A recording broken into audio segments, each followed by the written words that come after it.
नमस्कार, आप live cities देख रहे हैं और मैं हूं आपके साथ सौम्य राठी। कोविड का एक नया वेरिएंट एक बार फिर से हर किसी के लिए परेशानी का कारण बन चुका है। आज के इस वीडियो में इस वेरिएंट के बारे में सब कुछ समझेंगे, क्या लक्षण है, क्या संक्रमण है, सब कुछ जानेंगे और ये भी जानने की कोशिश करेंगे कि अगर आप इससे अपने आप को सुरक्षित रखना चाहते हैं तो आपको क्या करना होगा।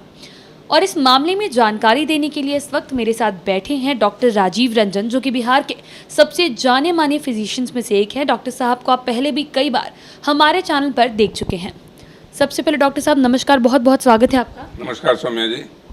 डॉक्टर साहब, कोरोना के बारे में आपने हमें कई सारी प्रीवियस वीडियोस में भी बताया है। आज मैं चाहूँगी आप हमारे दर्शकों को ये बताएं कि कोविड का ये जो नया वेरिएंट आया है, क्या लक्षण है, इसकी जो संक्रमण की क्षमता है वो कितनी है? ऐसा है सौम्या जी कि ये कोविड का जो वेरिएंट है, बिल्कुल सही प्रश्न आपने किया कि अभी भारतवर्ष में जो प्रसार हो रहा है, खास करके गुजरात और महाराष्ट्र में, ये 38.2% हो गया। और ये कुछ नहीं है, पेरेंट इसका ओमिक्रॉन ही है, जिसको हम लोग लीनिएज कहते हैं, यानी जो माता पिता है उसकी संतान है ये सब। तो लीनिएज का मतलब है कि ओमिक्रॉन वेरिएंट का लीनिएज है XBB.1, XBB.1.15 था। अब ये नया वेरिएंट आ गया XBB.1.16। XBB.1.16 अभी जो फैल रहा है, इसकी इन्फेक्टिविटी बहुत ज़्यादा है। इसकी रिप्रोडक्टिव वैल्यू पुराने स्ट्रेन से 1.27 गुना ज़्यादा है और ये बहुत तेज़ी से फैलता है और इसकी सिविरिटी भी उससे ज़्यादा है। और सबसे बड़ी बात है कि आज जो हम उस परंपरा को छोड़ चुके थे, उस परंपरा को त्याग चुके थे कि मास्क नहीं पहनना है, सोशल डिस्टेंसिंग खत्म हो गया, भीड़ बढ़ने लगी। तो जैसे जैसे आप शिथिल होते जाते हैं, जैसे जैसे आपका जो वर्जनाएं हैं वो टूटने लगती हैं, आप बिल्कुल रिलैक्स प्राणी की तरह विचरण करने लगते हैं, तो ये नए नए वेरिएंट्स आते हैं आपको डराने के लिए। तो आपको अब थोड़ा सचेत होना पड़ेगा। और पुराने जो वेरिएंट्स आ रहे थे XBB.1, XBB.1.15, उससे WHO को उतनी आशंका नहीं थी, लेकिन इससे आशंका है XBB.1.16 से कि ये विश्व लेवल में इसका प्रसार हो सकता है। इसलिए WHO ने आगाह किया है कि इस पर विशेष निगरानी रखने की ज़रूरत है, इस पर विशेष सावधानी की ज़रूरत है। डॉक्टर साहब, इस वेरिएंट की अगर सीवियरिटी की बात करें तो पहले तो आप मुझे ये बताइए कि अगर एक व्यक्ति को ये वेरिएंट हो चुका है तो कितने लोगों को संक्रमित कर सकता है और उसमें हॉस्पिटलाइजेशन के जो चांसेस होंगे वो कितने हैं? ऐसा है सौम्या जी कि इसका इन्फेक्टिविटी, जो मैंने पहले भी कहा, रिप्रोडक्टिविटी इसकी ज़्यादा है। यानी कि एक व्यक्ति बहुत ज़्यादा व्यक्तियों को इन्फेक्ट कर सकता है। संक्रमण करने की अपार क्षमता है, ज़बरदस्त क्षमता है, लेकिन गंभीरता नहीं है। यानी आपको हॉस्पिटल की ओर नहीं भेजेगा।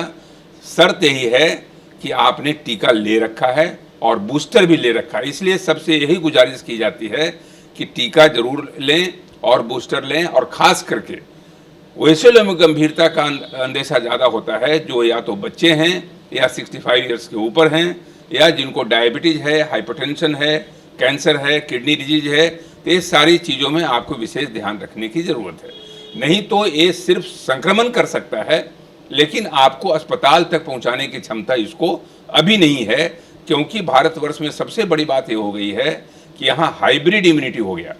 यानी कि जिनको टीका लगा, टीका के बाद जो एक्वायर्ड इम्यूनिटी हुआ, उनको कहीं न कहीं से ओमिक्रॉन या डेल्टा या जितने भी स्ट्रेन पहले से आए उनका इन्फेक्शन हो चुका है। नेचुरल इम्यूनिटी भी हो गया, एक्वायर्ड इम्यूनिटी हो गया।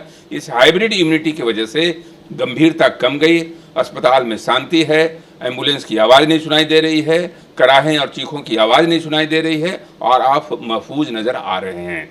तो इसलिए इसकी खासियत यही है और इसलिए बार बार ये संदेश जाना चाहिए कि जो भी व्यक्ति बूस्टर नहीं लिए हैं वो बूस्टर ले लें। डॉक्टर साहब, क्या लक्षण में कोई बदलाव आए हैं? लक्षण में कोई बदलाव नहीं है, मोर और लेस वही है। बुखार है, गले में खराश है, सर्दी का हो जाना, सर में दर्द होना, कभी कभी एब्डोमिनल पेन, डायरिया होना, बच्चों में कभी कभी कंजक्टिवाइटिस हो जाता है, आंखों में लाल वगैरह होता है। तो ये माइनर वेरिएशन से इधर उधर होते रहता है। लॉस ऑफ टेस्ट भी इसमें होता है, लॉस ऑफ स्मेल भी होता है, इंसिडेंस थोड़ा कम होता है। लेकिन सारे ओमिक्रॉन से लेकर सारे कोविड वेरिएंट्स का लक्षण करीब करीब सामान्यतः एक ही पाया गया है। और प्रिकॉशन मेजर्स तो सर आप हमें कई बार वीडियोस में बता चुके हैं, बार बार आपने हमें बताया, लेकिन मैं फिर भी चाहूँगी कि आप दर्शकों को ये बता दें कि अगर खुद को कोविड से बचाए रखना है तो क्या रामबाण है। सबसे ज़रूरी है सौम्या जी कि जैसा मैंने कहा कि गंभीरता तो नहीं है, लेकिन जब आपको इन्फेक्ट करेगा, आप बुखार होगा, सर्दी होगी, खांसी होगी, आप ऑफिस नहीं जा पाएंगी, आप अस्पताल नहीं जा पाएंगे, कहीं अगर डॉक्टर हैं तो वहाँ नहीं जा पाएंगे, कोई काम आप नहीं कर पाएंगे, तो इतना प्रोडक्टिविटी का लॉस हो जाएगा। इसलिए आपको इससे बचाव बहुत ज़रूरी है। बचाव के लिए जो मूल मंत्र है वह है मास्क का इस्तेमाल। मास्क का इस्तेमाल हम लोग इधर अपना सारी शिथिलता बरत चुके थे, कहीं कोई वर्जना नाम की चीज़ नहीं थी, भीड़ बढ़ गई थी, सब लोग इधर से उधर जा रहे थे।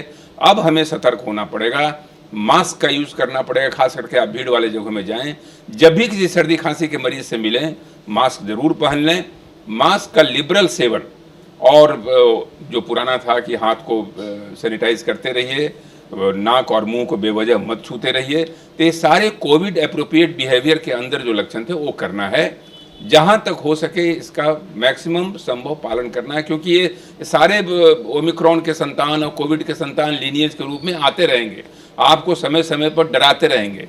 आपको डरना नहीं है, सुरक्षा कवच पहने रहना है, और इसका सबसे बड़ा सुरक्षा कवच इसका प्रिवेंशन है।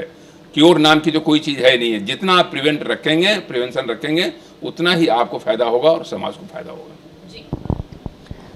उम्मीद करती हूँ कि डॉक्टर साहब ने जो सारी बातें बताई हैं आपने उन्हें ठीक तरीके से सुना और समझा होगा। इसी के साथ जल्द मुलाकात होगी अगले एपिसोड में। तब तक के लिए अगर वीडियो को फेसबुक पर देख रहे हैं तो पेज को लाइक करें, यूट्यूब पर देख रहे हैं तो चैनल को सब्सक्राइब करें। कमेंट सेक्शन या मेल बॉक्स के माध्यम से आप बता सकते हैं कि डॉक्टर साहब से आपके और क्या सवाल हैं। धन्यवाद।